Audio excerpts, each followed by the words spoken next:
आज हमारा दिन 13वां है। आरआरबी एएलपी की जो हमारी 11,127 वैकेंसी है उनके पिछले 12 साल के 2014 से लेकर 26 तक के वे सभी हार्ड क्वेश्चन पे मैथ्स के जोन से आपके एग्जाम में काफ़ी बनाने में डिफ़िकल्ट होते हैं। तो देखिए क्वेश्चन हमारा आज का जो पहला है आरआरबी एएलपी सीबीटी 1 में फरवरी 2026 में पूछा गया प्रश्न है। प्रश्न क्या है हमारा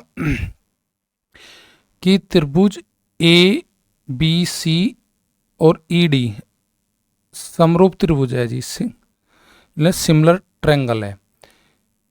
इस प्रकार है कि ए बी बराबर 5 सेंटीमीटर, ए सी बराबर 7.5 सेंटीमीटर, डी एफ बराबर 15 सेंटीमीटर, ई डी बराबर 12.5 सेंटीमीटर। त्रिभुजों की शेष भुजाओं का योगफल ज्ञात करना हमें। तो देखिए संगत जो हमारा समरूप त्रिभुज होता है उसकी संगत भुजाओं का जो अनुपात होता है उससे हम क्वेश्चन को सोल्व करते हैं। देखो ए बी और सी, दूसरा त्रिभुज हमारे पास है E D F. E D F ये समरूप त्रिभुज है, दोनों समरूप त्रिभुज है। ये हमारा सिंबल होता है समरूप त्रिभुज का। तो यहाँ पे ए बी बराबर किसके होगा जी, ए बी उनका संगत भुजाओं का जो अनुपात होता है ए बी बटे ई डी बराबर बी सी बटे डी एफ बराबर ए सी बराबर ई एफ। ये संगत भुजाओं का हमारा अनुपात होता है। अब इसमें हमें दिया है ए बी दिया है 5 सेंटीमीटर, ए सी दिया है हमें 7.5 सेंटीमीटर और जी हमें दिया है उधर डी और एफ तो दिया है हमें कितना जी 15 सेंटीमीटर और जी ई और डी दिया है जी 12.5 सेंटीमीटर। तो शेष भुजा कौन सी बची जी, हमारे पास जी B C plus E F का मैं निकालना जी योग, इन दोनों का योग निकालना जी हमें शेष भुजा होगा। तो ए बी हमें दिया है तो ए बी और ई डी हमें दिया तो इनका अनुपात निकाल लेते हैं। ए बी का वैल्यू मेरे पास कितना है जी, ए बी का वैल्यू 5 है और जी ई डी का मेरे पास है जी 12.5। तो यहाँ से मेरा अनुपात क्या बन जाएगा जी, इन दोनों में पॉइंट हट जाएगा ऊपर जीरो लगने के बाद। तो ये काटेंगे हम 25 से, 25 दूनी 50 और 25 पंजे 125, यानी कि ए बी और ई डी में जो अनुपात है वही अनुपात बी सी बटे एफ में होगा, वही अनुपात ए सी और ई एफ में होगा, यानी कि इनकी संगत भुजाओं का जो अनुपात होता है वो आपस में इक्वल होता है। तो यहाँ पे मुझे बी सी निकालना, तो बी सी के बाद मैं डी एफ करूँगा तो बी सी बटे डी एफ करूँगा।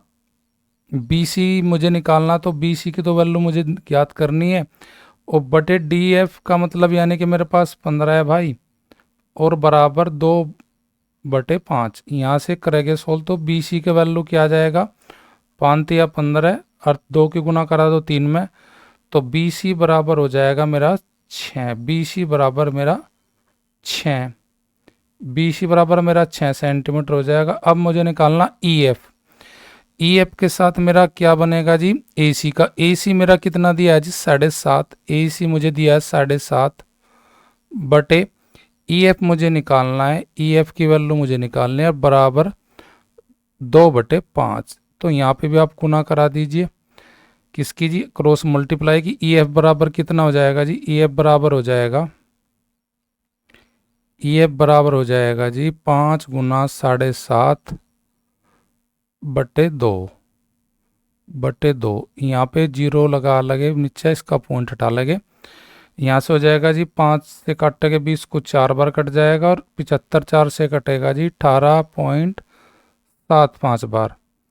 तो ई एफ का वैल्यू हो जाएगा मेरे पास 19.25 यानी कि 18.75। इनको जोड़ के मोतम्मा 18 और 6 24 यानी कि ये हो जाएगा 24.75। 24.75 मुझे ऑप्शन दी है किसमें जी, डी में। तो इस प्रकार हम क्वेश्चन का आंसर फाइंड कर लेंगे। सेम क्वेश्चन मेरा अगला है, इसमें मुझे ये पूछा है कि त्रिभुज 2 दिए गए हैं, क्या P Q R P Q R मुझे दिया है कितना जी, एक त्रिभुज तो दिया गया है मुझे पी क्यू आर, और एक त्रिभुज दिया है मुझे समरूप इसी के बिल्कुल सेम आकृति का, समरूप का मतलब सेम, वो दिया है जी उसका मान X Y Z, X Y और जी जेड।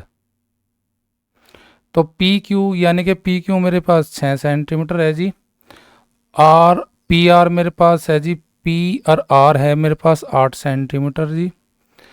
एक्स वाई बराबर है जी मेरे पास X Y 9 centimetre, X Y 9 centimetre, Y Z 15 centimetre जी।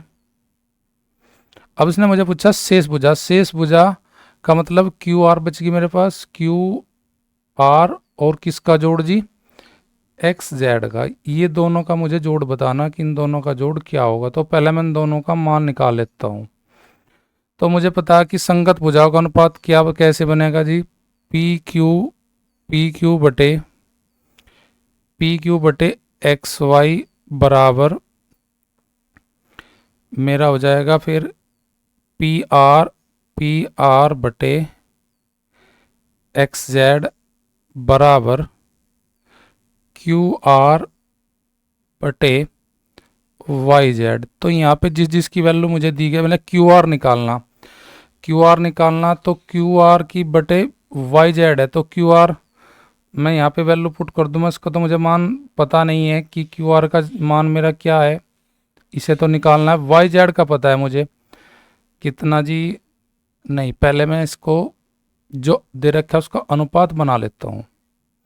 जो वैल्यू मुझे दी गई है पहले उनका अनुपात बना लेता हूँ। मुझे पी क्यू दिया है, एक्स वाई दिया है, तो मैं पी क्यू से पी क्यू का वैल्यू यानी कि 6 मेरे पास, पी क्यू का वैल्यू मेरे पास 6 है यहाँ से, एक्स वाई की वैल्यू मेरे पास 9 है, तो ये अनुपात हो जाएगा 2:3 यानी कि 2/3, यानी कि इन सभी में फिर अनुपात 2:3 बनता चला जाएगा। यानी कि क्यू आर मुझे फाइंड करना, तो क्यू आर बटे वाई जेड मेरा 15 है, और इनका संगत भुजाओं का जो अनुपात है वो है जी 2/3।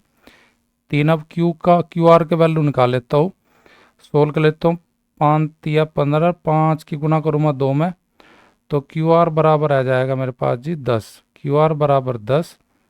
इसी प्रकार मुझे निकालना एक्स जेड, तो मेरे पास एक्स जेड निकालने के लिए मुझे पी आर की वैल्यू पता है, पी आर की वैल्यू मेरे पास 8 है, 8 बटे एक्स जेड और बराबर अनुपात संगत भुजाओं में अनुपात कितना का है जी 2:3 यानी कि 2/3। अब इसको मैं सोल्व करूँगा, यहाँ से 8 चले जाएगा 2 से 4 बार, 4 गुना करेगा 3 में, तो एक्स जेड बराबर हो जाएगा मेरा 4 तिया 12, और 12 और 10 को मैं जोड़ूंगा तो मेरा आंसर हो जाएगा कितना जी 22 सेंटीमीटर।